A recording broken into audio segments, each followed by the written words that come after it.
All right. Hi, my name is Kyle Vines, and it is Tuesday, February 27th at about 8:33 p.m. Mountain Time. And I'm going to give you the rundown of what I was able to get done today. It was mostly about conversations that I had that I didn't expect, and then preparation for tomorrow's meeting, along with how to think about the next round interview with this job that I applied for and had the first round interview yesterday. So that's what I'll be covering now, and we'll get right into it. So, these conversations that I've been having have been completely unexpected and very appreciated. So, it's in service of putting myself out there in videos like this, that connections that I've had for, in one instance, since I was in goodness, third grade. My buddy Spencer is the best man at my wedding. Very successful entrepreneur and business leader in his own right. Reached out and had some great advice. I'll get to that in a moment. But through posting some content on LinkedIn, another connection, Scott, who I worked with my first startup and one of his companies, maybe 6 or 7 years ago. He connected, and I asked if he would mind having the conversation today. The reason I wanted to talk to Scott is because he has developed an application before successfully. He's going to relaunch it. It's called V18. I believe in the coming year, so look out for that. But I wanted to just pick his brain about the front end side of things and the user interface, because I did have the conversation with CJ and got some of the nuts and bolts and back end stuff. So this meeting with Scott today really went differently than I expected in all the right ways. I didn't really go in with an agenda. I just wanted to listen. And I think that that's a really good way to go into calls with people that are experts in areas that you are not. So the first, maybe a 30-minute call at most, he was driving to go surf. He lives out in San Francisco. The first part of the conversation was really just catching up. We hadn't talked in a long time, and I wanted to hear how he was doing, what he's been up to, and he wanted to hear how we've been doing and what we've been up to. So it was good just catching up. After that, unprompted, he went straight into the the app. He had taken the time to read through the pitch deck, to let it roll around in his mind for a while, and gave me some really good insights. First of which is he caught a couple of typos, and I will be correcting those before the meeting tomorrow. That's huge. Greatest idea in the world. As soon as you have one typo, your credibility is diminished. So, those little things, the details always matter. And the conversation with Scott earlier definitely reminded me of that. Besides that, he went into his journey of being a founder, different groups that he's been a part of that he found value in, how they gamified certain aspects of the group to provide a way to connect outside of direct, hey, this is my business, this is what I got to do, but a way to build trust through interactions that didn't have an agenda behind them, unless it was maybe winning some money in a $5 poker game online.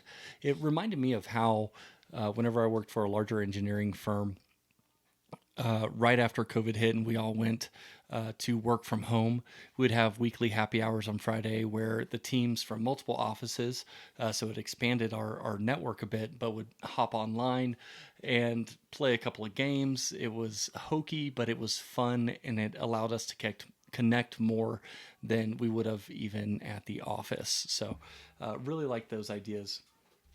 Let me see if there's anything else on here.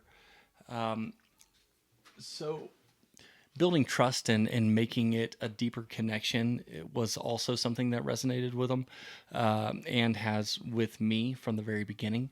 And I think conversations are the basis for that. And we'll continue to let that roll around in my mind. I say that a lot. A lot of stuff rolling around up there. The other thing that resonated with him was the fact that being a founder is lonely work. Um, Being a leader in general is lonely work, but being a founder specifically is lonely work, particularly in the remote work environment. He had gone into, I don't know how much time, it seemed like it was more than a year, where he was just in his bubble, working on his stuff. He had distributed teams, and then he would go surf by himself, and it was just a very lonely time. So having those groups to connect with was extremely valuable to him. And I'm going to lean into that more because that's really what pulled me to developing Cedar Vale is trying to solve that problem, how to connect founders and leaders together so that the work doesn't have to be lonely.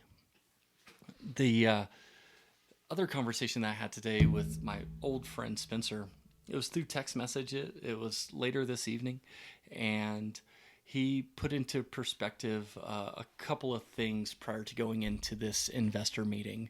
One is that the idea oftentimes with these initial meetings will go one ear and out the other with the investors. They're looking for something unique, but they also want to know how the business is going to work and be profitable. Of course, right? You're asking money for a startup, and they're putting their money in it to get a return. But being in it myself personally, I'm thinking about all of the aspects of it, and the profitability side is certainly part of it. But there's a much larger breadth of information that I'm consuming and then putting into developing this thing.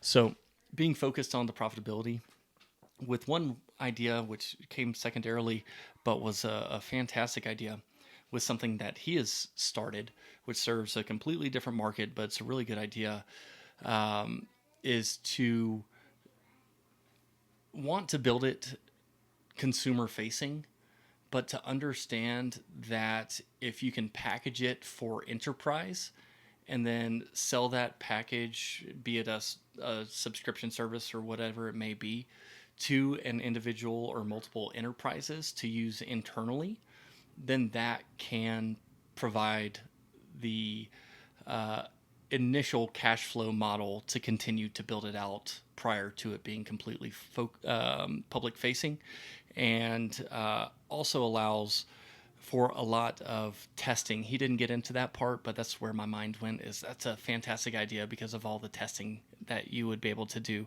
in that environment before it goes completely public. Especially if it's across multiple organizations, you could test A/B between two different organizations. That's just a really neat idea to me.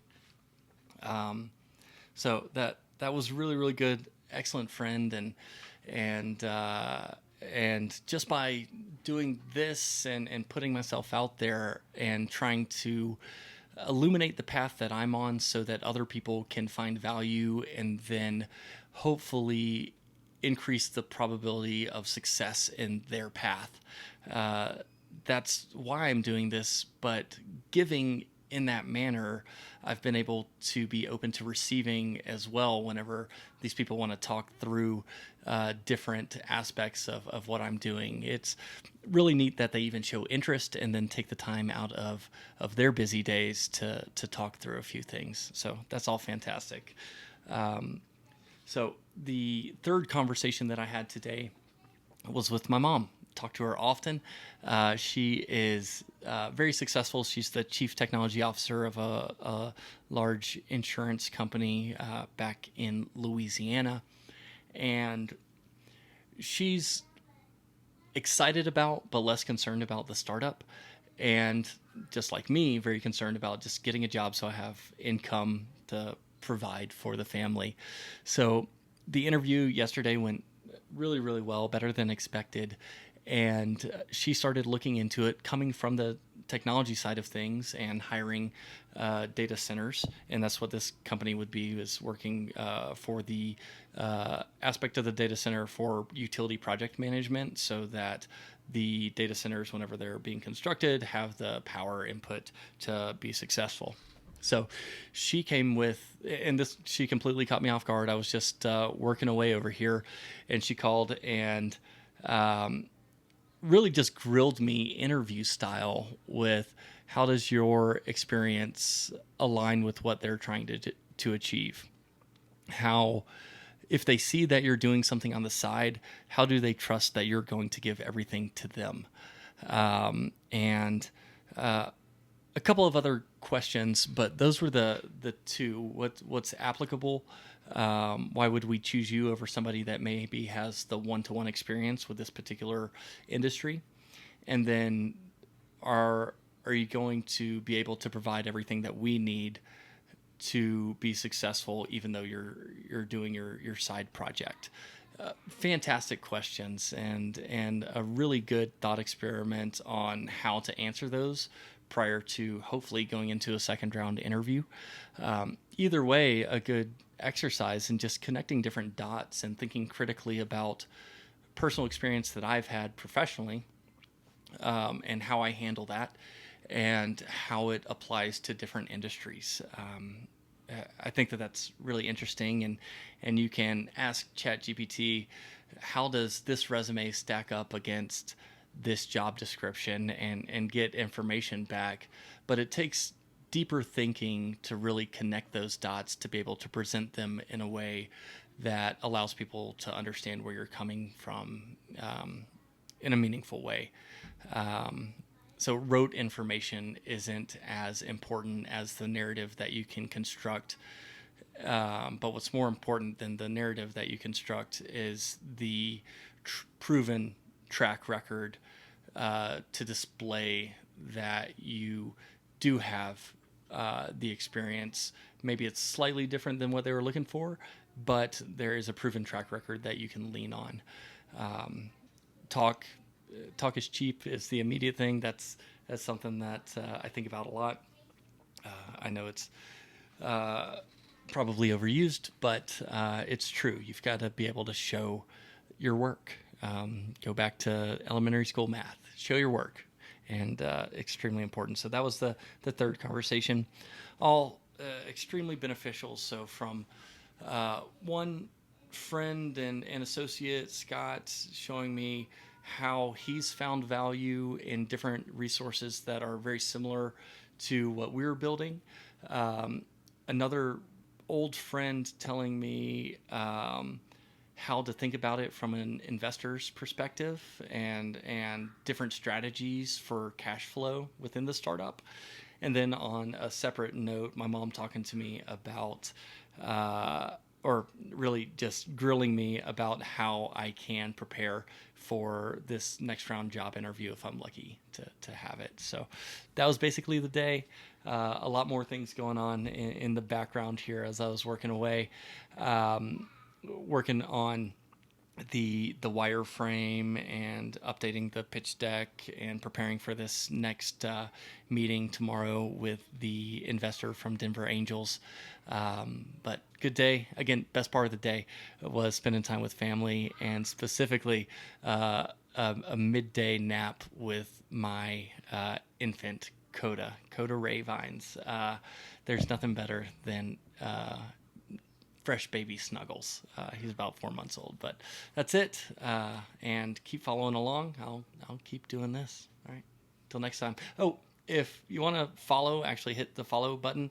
If you have a comment or a question, I'd be more than happy to answer it. I like that type of thing. I like imagining you behind the camera and me just describing whatever it is you want. If you find value from it, fantastic. Maybe the question you have will provide value in an answer from me to somebody else who may not have had that question. So ask away in the comments, and I'll definitely get back to you. All right. Thank you. Have a good one.